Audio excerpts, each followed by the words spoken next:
Welcome back to FreedomFest Live, part of the Ultimate Summit for Liberty. I'm your host, Heather Wagenhals, and I have borrowed a host from our main stage. TK Coleman is in the house. Hey, you didn't borrow. I freely gave my time. I don't want you to be in debt. Oh, You're in debt. You're not free. I want you to be free. This is FreedomFest. From the finance guy. Whoops! Did I mess that one up? Oy vey! I'm messing around. I love it. So, you have had a jam-packed morning. Yeah. Let's talk about some fun moments from your stage. Jam-packed in a good way. I love being backstage with those speakers, and one of the questions I've been asking everybody is, hey, how do you want people to feel? And what do you want them to do differently after they're done hearing your talk? And some of the answers they've given have just been remarkable. It ranges from, I want people to recognize that they've got the power to use their voice, even if they're not a so-called thought leader. For some, it's been things like, I want people to respect their ability to do something outside of the voting booth, to vote with their feet, to vote in the marketplace every day. For others, it's been developing an appreciation for the power of the little things. So I love those conversations with the speakers backstage where they talk about the fundamental mission that drives them, even if that's not the thing they're stating explicitly during their talk. So that's been awesome. I got a chance to hear quite a few awesome talks. Just some highlights from the top of my head. I met Adam B. Coleman today, who's the author of From Victim to Victor.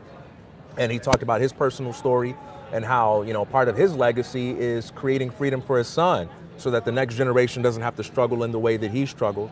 And he's talked about how no matter what you have been through and where you have come from, you still do have that power to create, where you will go from there. A lot of times people hear the word responsibility, and that's controversial to them because when someone says you're responsible for your life, they think that means it's your fault if something bad happened to you. But no, that's not what it's about. Right. Sometimes we are the victim of things that we can't control, but responsibility means, as Wayne Dyer said, I've got the power to respond to those things with ability, right? I don't have to let those things I can't control define me. So that was a great talk, great message. Another great talk was What is Money? And I'm seeing, I'm sitting here. Isn't that Breed Love? Yeah, that's right. Yeah, Breed Love. He talked about what is money, but not just a philosophical discussion on currency and things like that. He actually talked about how, all this talk about freedom, there's this invisible, sinister force that lurks in the background called central banking. And while we're all fighting with each other, about, who should have the ball, we're not even writing the rules of the game that we're playing. Oh, wow. And so he talked about how to rewrite the rules of the money game. And so he talked about it from the perspective of Bitcoin. And I remember talking to him backstage, and I says, man, do you think this is really going to work? In our lifetime, is it really going to work? And he says, I'll tell you what won't work. What we've been currently doing. So we don't pursue something different because we have a guarantee that it's going to work. We pursue something different because we know for a fact that what we're doing right now as a matter of principle cannot work. So that was a really excellent talk. I mean, I could go on, but I probably should take some breaths here because I've just been on a monologue since you asked me the first question. Well, no, but I'm loving every minute of it. I'm riveted. You're quite the MC. So look at the agenda to remind myself. To be able to take those kind of notes. Yeah. Well, I mean, I cranked through 30 interviews yesterday. You did 30 interviews in one day? Yes. Did you have time to drink a glass of water or only eat an apple or something? No apples. No apples here. I did have some popcorn though. Wasn't the movie popcorn, all the different flavored popcorns they dropped by? That was pretty good. So I've had some really interesting conversations today. Yeah. So Nadine Strawson, former president of the ACLU, and one of her important messages was the freedom of speech principle. And she says that in order to protect the freedom and the speeches that you love, you must protect the speeches that you loathe. Yeah, oh, that's so good. Right? That's so good. And you know what? The reverse is true too. It depends on which audience you're talking to. Right. So to one group, they need to hear that. Hey, if you want to preserve what you love, you got to deal with what you loathe. But to another group, it's like, hey, if you want to be able to criticize what you loathe, right? Then you got to be able to fight for that. Exactly. Right. And so both of those things are true, right? So anyway, I don't want to derail. But I just passionate about that point. No, that was great. And then, so super hilarious. You think of economists and tax people, as being serious people. No, I had Art Laffer from the Laffer Curve. Yeah. So he was so funny, and I opened, I love it. I told him, I said, I got to tell you, I learned all about economics between you, Ben Stein and Ferris Bueller. Yeah. Okay, Ferris Bueller. Wait, what did you learn from Ferris Bueller? Well, it's just, he sat there when he ditched. You remember he was ditching class, but it was because of Ferris Bueller that we learned about the voodoo economics from Ben Stein, and he talked about the Laffer curve. I mean, what a great exposure to it, and it's so funny because that movie coincided with the high school football coach was my economics teacher, so he used really great analogies to help us learn, and that's why I studied economics as a result. Because I'm this poor kid from the west side of town, and I was like, I love money. I mean, I think money's great. I don't have any, and I need to know how to get it. So maybe I should learn a thing or two. Yeah. And I was so inspired by those simple things, And so we had an amazing conversation about taxation. And how to really free people, and that's to lower taxes. Yeah. And nobody wants to hear that. And he talked about how his successes with the different politicians that he had worked with and helped them create the right policies and how it empowered things. And he talked about his panels. So that was really great. And then, That's good. That's good. We get another funny tax man, Grover Norquist, who's also a stand-up comedian, and he's just so excellent. and he's Americans for Tax Reform. And what was so important about my conversation with him is because, what drives a lot of people here is the fear of doom and gloom, right? But he's sitting here talking about all of this stuff that's going on in the States. Wow. That's good. Wow. The lowered taxation or elimination of some state taxes, there's 8 now, there's going to be up to 20 here in the next couple of years.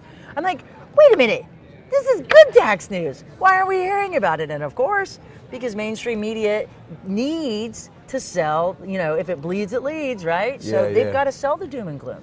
But life is getting better for many Americans. Yeah, life is getting better, and we need to talk about that in order to move forward in the fight for our freedom. So there are 2 fundamentally different ways you can look at talking about good news. One way is you can say, talking about good news means we should just shut up and appreciate the good stuff and never ever admit that anything is wrong. Right. That's a self-defeating way to think about good news. But the other way is to say, wherever we go, we must go from a solid foundation. And that means we got to find out what are we doing right, even if it's only one tiny little thing, and then we've got to build on that, because you can't build unless you're building on a foundation that is worth building on, i.e. that which has been done correctly. And so you don't start with what's wrong, you start with what's right, even if it's super small, and you expand it and you build up on it, right? And so we got to talk about the good stuff, because how are we going to build if we don't have anything good upon which to build? And not only that, when we talk about fixing the world, what are we trying to transform it into? If we don't have a robust conception of what is good, we don't know what we're working towards. So yeah, you're absolutely right. And we need to let people know that we are making a meaningful difference. That's right. It's not about winning by miles. We win by inches, and it's incremental. And so we need to know, hey, guess what? We moved the needle 2 inches. That's right. That's right. It's like if you're on a trip. Let's say I'm driving from Chicago to Arizona. For the overwhelming majority of my drive, I'm going to be somewhere other than Arizona. Right. And so if I take an all or nothing approach, I'm going to be driving for 3 hours and be like, I'm still not in Arizona yet. 10 hours later, I'm still not in Arizona.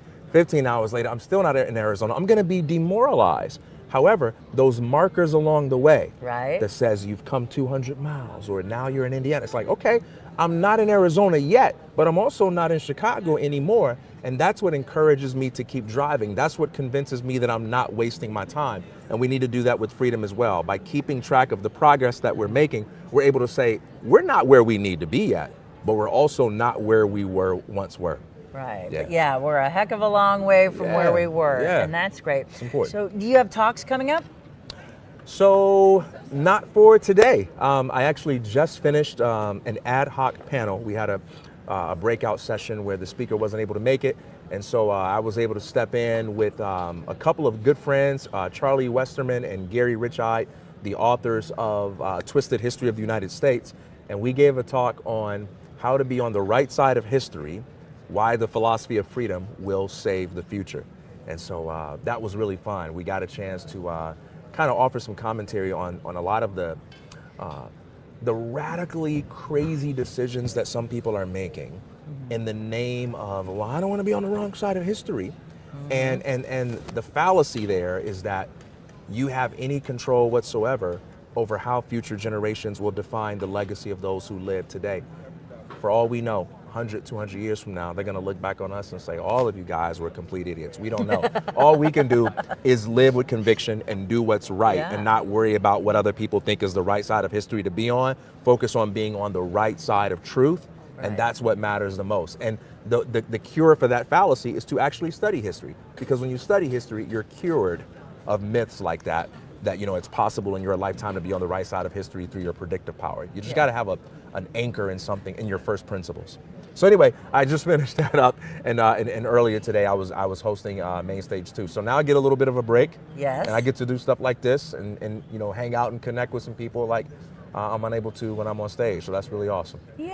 Yeah. Well, we've got a lot more fun coming up. We've got one more day left of FreedomFest. Yeah. And so we've got cool things. So we got a performance from Afro Man coming up here shortly. Afro Man?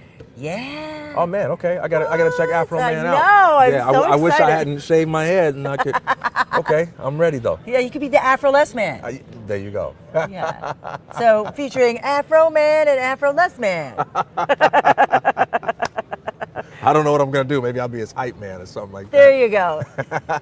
You can play the tambourine, right?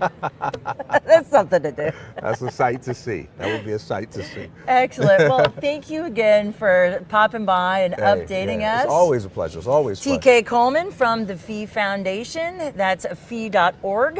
You got it. Foundation for Economic Education. Excellent. I'm Heather Wagenhals, and we'll be back with more Freedom Fest live stream right after this. Stay free.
Don't mess up. I won't.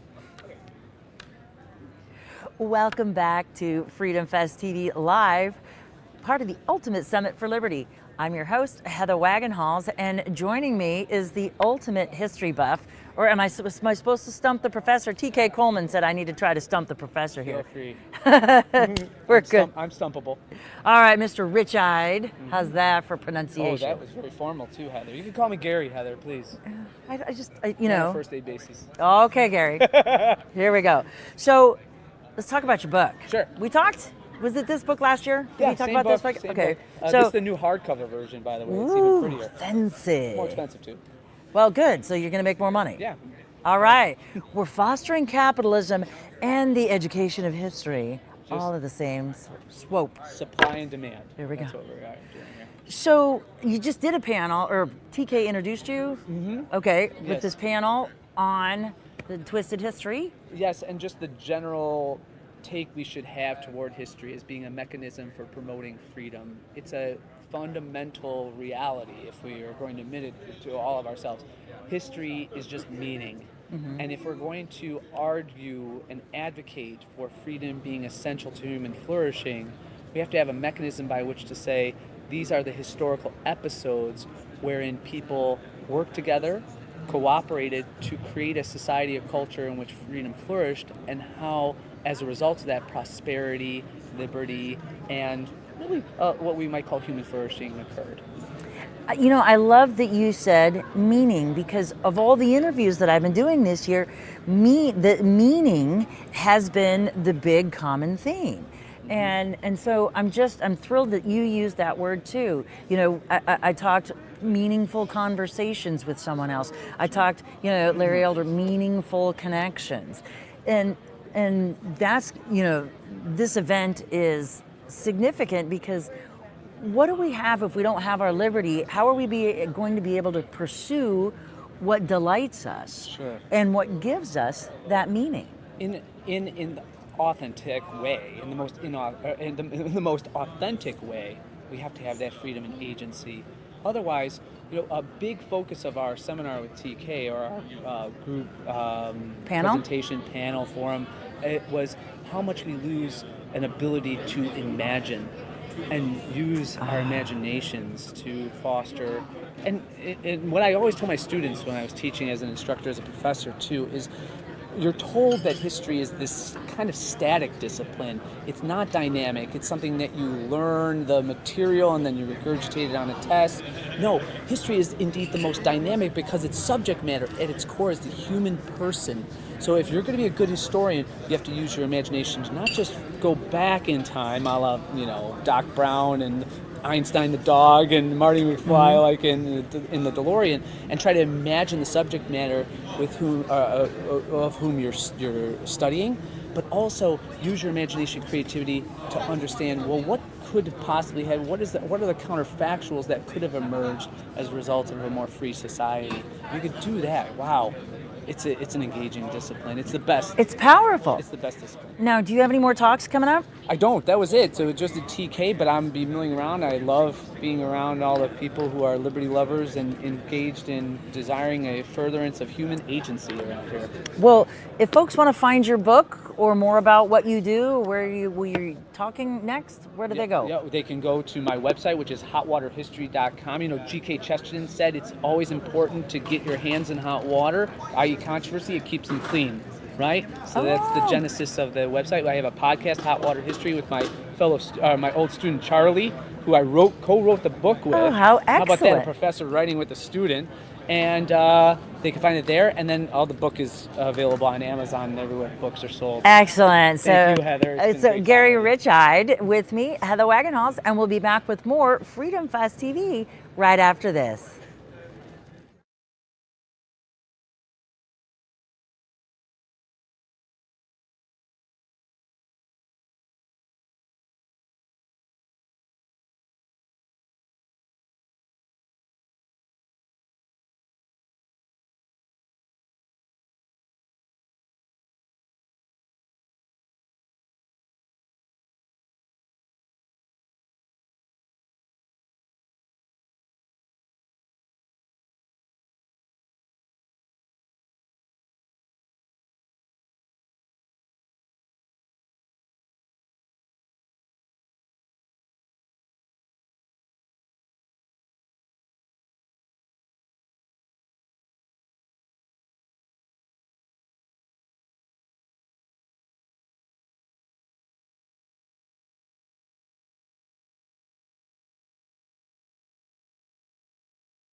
Welcome back to Freedom Fest TV Live. I'm your host, Heather Wagenhals, for the Ultimate Summit for Liberty. And joining me is podcast host Robert Breedlove. Welcome to the show. Thank you, Heather. Glad to be here. So, what is money? The trickiest question in the world, I think. Yes. For those who may not know, that is the namesake of my podcast. I started this in November 2020, and my idea was to just talk to the smartest people I could find, asking that very question, using it as kind of like a philosophical guiding light. It's like, what is the nature of this thing that we all work for, we think about a lot, we actually think through it when we're negotiating prices and whatnot. And the answer is, I don't know the answer, because there's so many unique answers. At this point, we're like 350 episodes. We did a compilation episode that actually went through a lot of our guests answering the question. And one of the interesting aspects of this journey has been, when I saw this compilation, I realized that each person was answering the question, what is money, in a way that told you something about their character. So it's kind of like holding up a psychological mirror to the individual. So for instance, my first guest was Michael Saylor. He's a billionaire, engineer, entrepreneur. He describes money as energy, as power, things that fit his language, fit his worldview, let's say. And then I have a guy on that is an evolutionary biologist, and he'll describe money as liquid fitness, like the thing that allows us to establish fitness in the world, using more of like an evolutionary biologist language. So the whole journey's been very interesting, and I guess the verdict is still out on what money is, but it definitely, asking the question highlights the insufficiencies of language and teaches you a little bit about the person answering the question. That's really fascinating. I mean, what a great way to have this incredible journey into the human experience, because money is ingratiated in our human experience. Touches everything. It does. So, is this your first Freedom Fest? This is my first Freedom Fest. What do you think so far? It's been great. A lot of libertarians here, a lot of like-minded people. Always interesting conversations. People that are of this mind tend to be very entrepreneurial, working on new things, talking about big ideas. So I feel like I'm among my people. It's been great. That's the favorite, answer is that I'm among my people. Yeah. And that's why I'm in for 10 years because these are my people, and I'm thrilled to be a part of this. Yeah. So what are you looking forward to coming up? Any particular speakers you have, or do you have more talks to do? So I don't exactly know without looking at my calendar. I have a really great assistant that helps me build everything out and manages me well. So I think at this point we have one more talk downstairs. That's a panel discussion on Bitcoin maximalism. So talk about what that is, why it's important. And I'm just, we have a dinner tonight with some of the speakers, so I'm looking forward to talking to some of them. I'll see you there. Yeah. So, that's what I'm looking forward to. It's pretty exciting, and and it's funny because you always hear the term minimalism, but we've got maximalism. Yeah. I actually describe myself as a freedom maximalist because I consider Bitcoin a means to an end. The end is human freedom, which is what many of us are here for, I think, at the Freedom Fest. And I don't think there's any problem with maximizing human freedom. The common retort is you never want to maximize something is to do it at the expense of everything else. But freedom's a weird one because freedom is life, liberty, and property. So if you maximize life, liberty, and property, then my self-interest ends where yours begins because I would respect your person and your property. So when we maximize freedom, I'm not actually taking away from anyone else's freedom. It's a collective human enterprise. So I think it's the best words I've found to describe my general philosophy, and it's more focused on maximalism rather than minimalism. Well, I love it, and I like the paradigm shift because everybody's focused on what we can give up, and what about what can we create? And I think it's more about that. What can we gain, right? We've gotten this far in human civilization by advancing human freedom and inspiring innovation and basically life, liberty, property, leave people alone, and you get a lot of prosperity and flourishing. Exactly. But we keep having to fight back this temptation for some people to try and take stuff from other people. And so hopefully conventions like this are helping nourish those ideas, and we'll create a freer world in the process. Yay! Well, I look forward to more of that. So thank you for being a part of today's Happy to do it. episode. And if folks want to find out more about you, your podcast, and all the great things you're up to, where do they go? Yes, you can go to whatismoneypodcast.com, and then my biggest social platform is Twitter. Okay. My Twitter handle is breedlove22. That's my last name, BREEDLOVE22. Excellent. Well, thank you again Thank for you, being a Heather. part of this, Robert Breedlove. I'm Heather Wagenhals. We'll be back with more Freedom Fest TV right after this.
Welcome to FreedomFest TV Live, part of the Ultimate Summit for Liberty.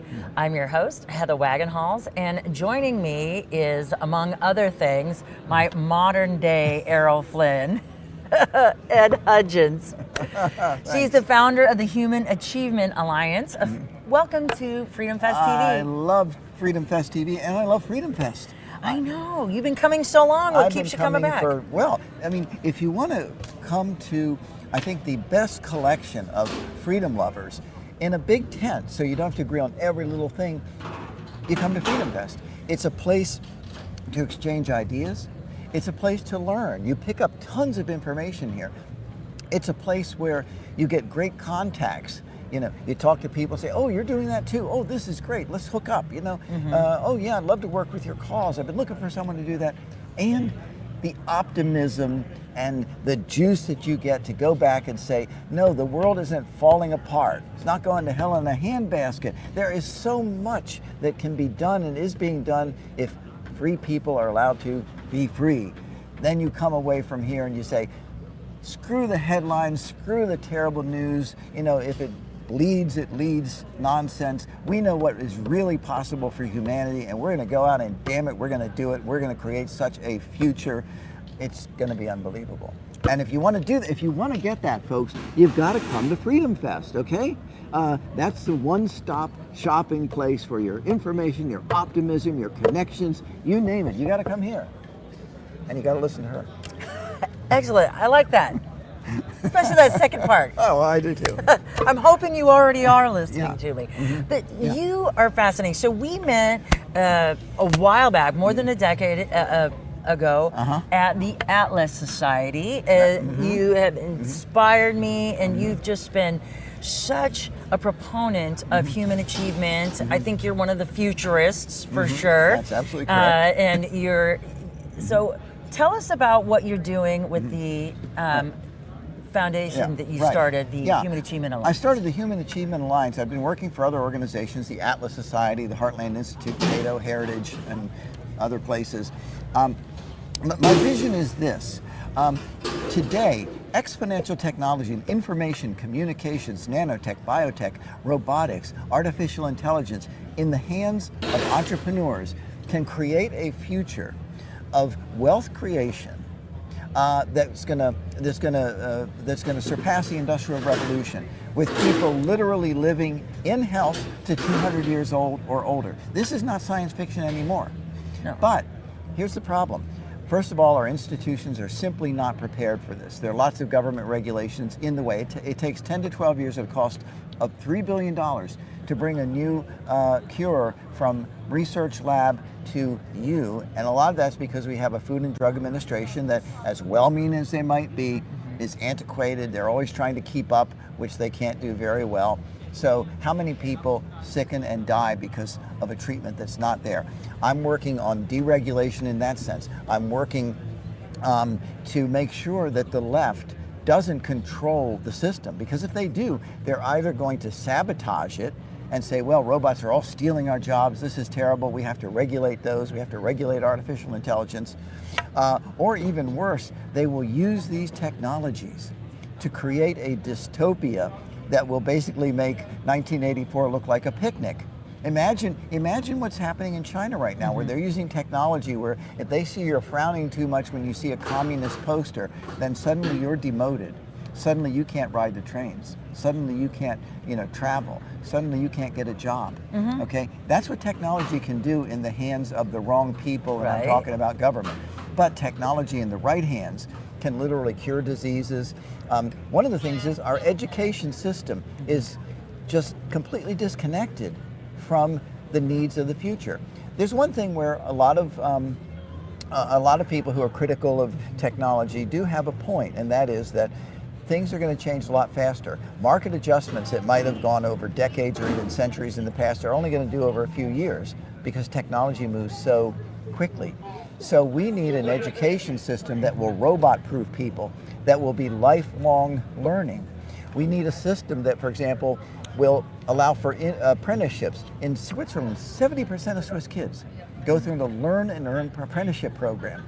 And they're tailored for their jobs, and they get paid, and they get the work ethic, okay? 5% in this country, only 5%.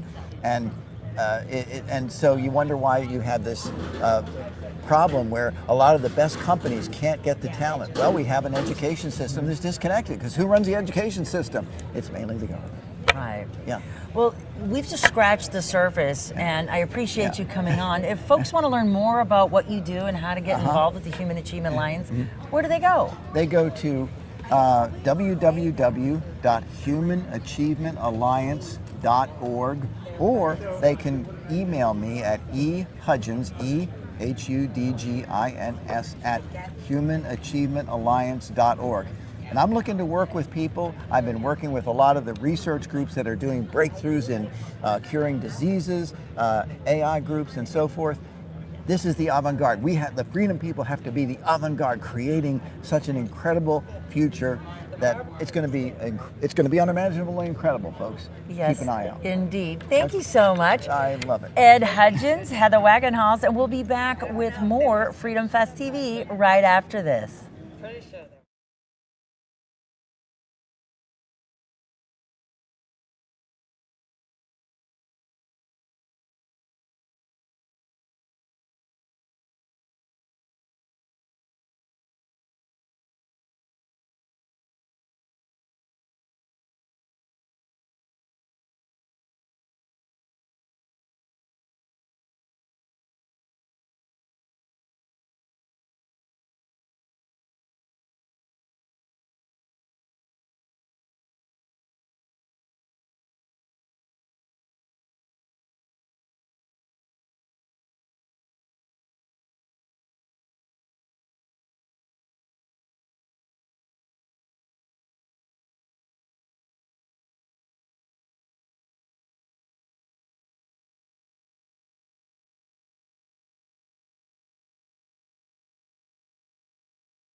Welcome to FreedomFest TV Live, a part of the Ultimate Summit for Liberty. I'm your host, Heather Wagenhals, and I am joined by Carlos Hernandez. Thank you very much. Welcome to the show. Hot sauce brought us together, and I'm thrilled to have you here. What brought you to FreedomFest this year? I wanted to do it again after going to last year's event as a volunteer exhibitor in Las Vegas. Excellent. And so I asked to come back this year. Well, what was the highlight for you last year? Well, sadly, it was on the sad side. At the end of the 5 days, I ended up being quarantined for 8 days with COVID. Ouch. That's gonna hurt. I was masked. Yes, I wore a mask among thousands of others, and my one mask couldn't fight off the disease. But prior to that were the different points of view that I encountered. Mm-hmm. First impressions, walking the floor, Black Guns Matter, Right? which is antithesis to the narrative that I customarily hear in San Francisco. Ah. And then the gentleman who was there had 3 flanks of security. His own detail, hotel security, Las Vegas police. So that caught my attention, which led me to one of the sessions that was titled, I went to a bar and met 3 black libertarians. Right? It wasn't about buying coins Right? or investing. And it was a packed ballroom for that session. And I got sure. to hear 3 gentlemen who are black with contrarian viewpoints that I customarily hear in San Francisco, let alone California. I found that fascinating. That is very I did. fascinating. I did. So what brings you here this year? Duty, service. I wanted to help Braver Angels, the exhibitor that I'm with. Mm-hmm. And I was just in Gettysburg, Okay. hollowed land with almost 700 other Braver Angels at our convention, which was Interesting. held last weekend. And in between, I went to visit a dear friend in Savannah, Georgia. So I figured if I'm going to make a trip out east, I'll swing to the south What a great idea. before I head home. Yeah. So tell us about Braver Angels. Let me start with this. What we don't do. Okay. What we don't do is endeavor to have people change other people's minds. Wait a minute. What? Yes. We do not endeavor to change other people's minds. Okay. I like that. I like that a lot. I like that being a San Franciscan Okay. who defected from the Democratic Party, Okay. signed up to be a Republican, and voted for Mr. Trump twice. Wow. Because where I live, if I were to have a conversation with you like this at a cafe, you would get to hear me subject to all kinds of catcalls. Really? Yes. And Braver Angels allows that space where someone to hold their point of view, yay, Yes. think of liberty, but also be respectful, not to change yours. It's a double challenge. Interesting. Double challenge. And some folks hang out with us, like I do, to have the space to voice my opinion. And some folks leave when they realize I cannot convert you from X to Y Right. or L to Z. So that's our mission, to hold your space. And if you come by our booth, we use a fancier word that's 4 syllables, depolarize. Depolarized. Yeah. I 1, like 2, the 3, fan- 4 symbols. Yeah, there you go. Yeah.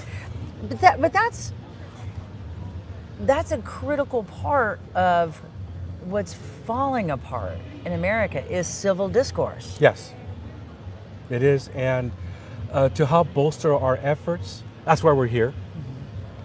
We have 100 alliances or chapters around the country. We have a bevy of workshops that teach the ABCs of how to have a civil discussion. Impressive. Thank you. It's all due to our co-founder, Bill Doherty. And I happen to have been on the Zoom team during the pandemic. Okay. Back end, you don't see me. I'm in my kitchen doing my Zoom thing. and it was a workshop called Depolarization Within. Okay. We had maybe 80 participants, and one woman in public on Zoom, like this camera, began to cry. Wow. Now, on the world of Zoom, it's you're still muted, Carlos. That's the common thing. Right. Or turn on your camera, Carlos. And so she got everybody's attention. And I don't remember her name, not that it would betray it. She shared publicly, I'm the one who goes to family dinner and blows it up. Really? She didn't volunteer whether she was a Trumper and blew up family dinner.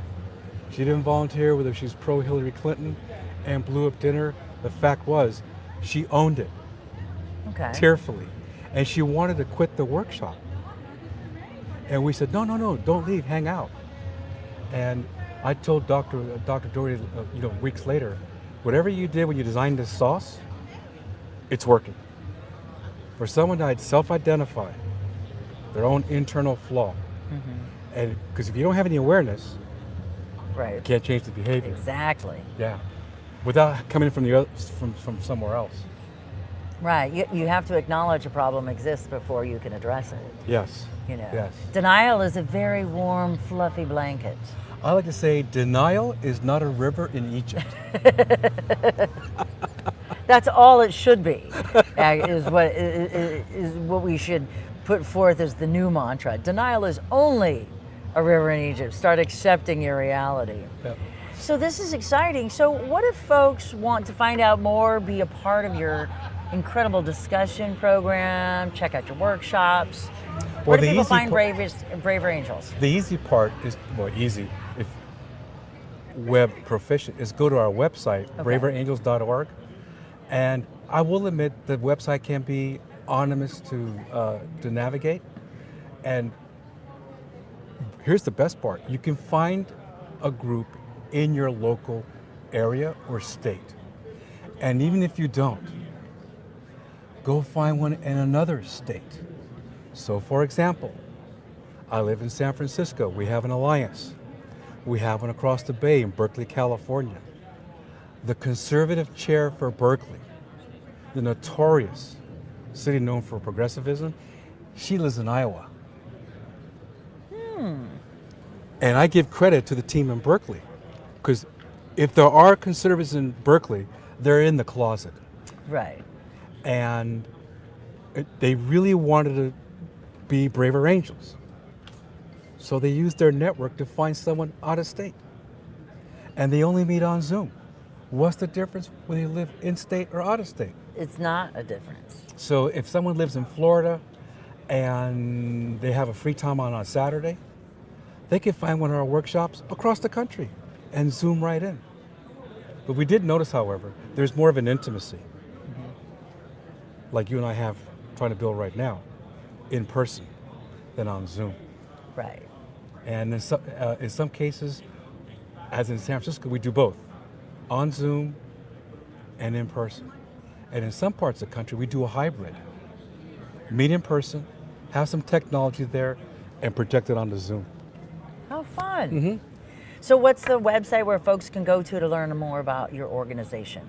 Braver Angels, one word, .org. braverangels.org. Carlos, thank you so much You're for being welcome. a part of this episode. Carlos Hernandez, I'm Heather Wagenhals, and we'll be back with more Freedom Fest Live right after this.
Welcome back to Freedom Fest TV Live, a part of the Ultimate Summit for Liberty.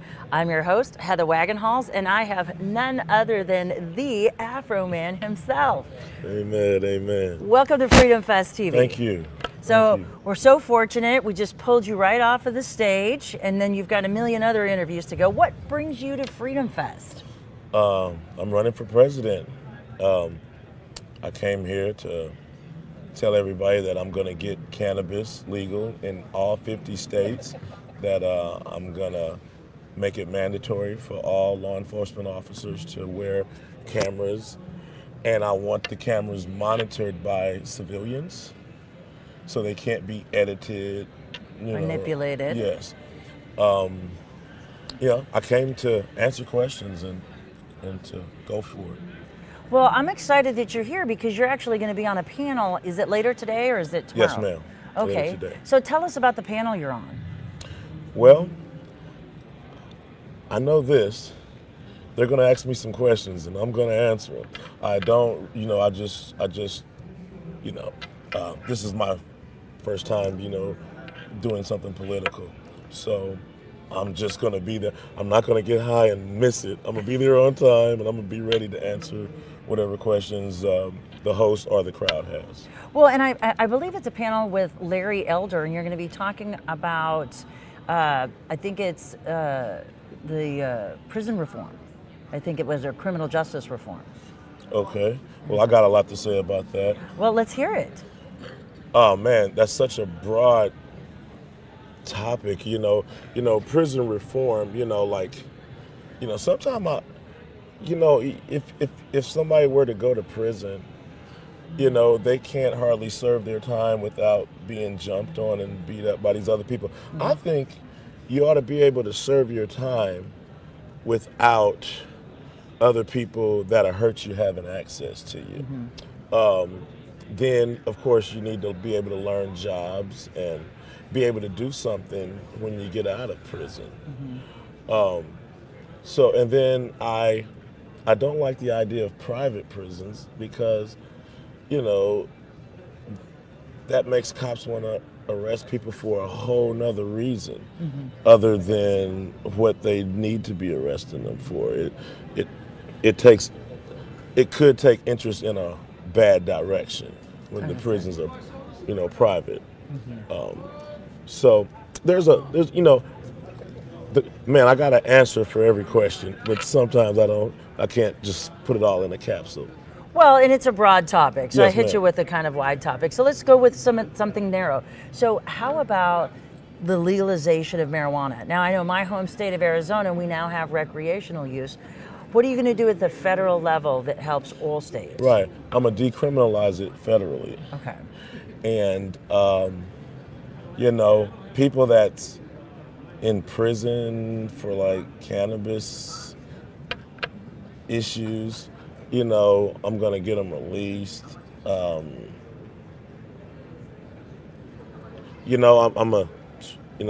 don't want nobody's house getting raided because they have some natural, cannabis plants God made.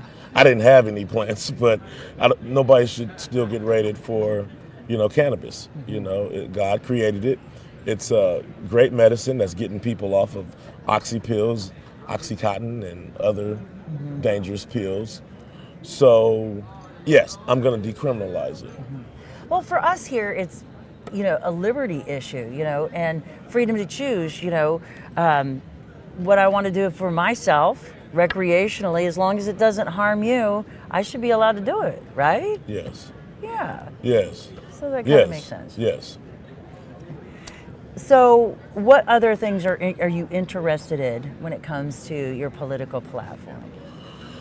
So we've got criminal justice reform, and then we've got the cannabis issue. Yes. I believe that, I want my right to have a gun. Mm-hmm. I don't want to walk off through Walmart with it and this and that. But when I'm at home, I want to defend myself. You know what I'm saying? Absolutely. There's that. I want to build two walls, one on the Canadian border and on the Mexican border. Yeah, know but you what I don't, mean? because they slip in that way too. Yeah, you know what I'm saying? All you illegal Canadians, I'm gonna get you. I'm just playing. But those are my buddies. They come to watch me from Montana. But yeah, 2 walls. One on the Canadian border and one on the Mexican border. Excellent. Yes, ma'am.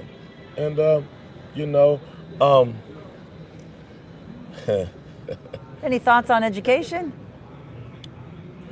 It's a hot topic these days with yeah, school choice. yeah. I see a lot of stuff I don't like going on.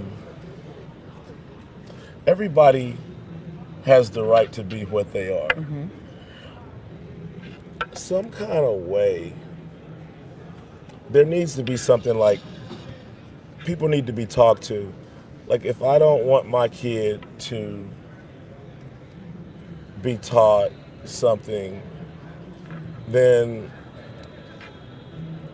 I should be able to put him in a school that's, that teaches him the way, the way that the old way, the traditional way. Now, anybody that wants to do something new, there should be a new school for all these new things. I seen a TikTok where this grandfather, he goes into this class and he asked his teacher, why did she make his grandson wear a dress? And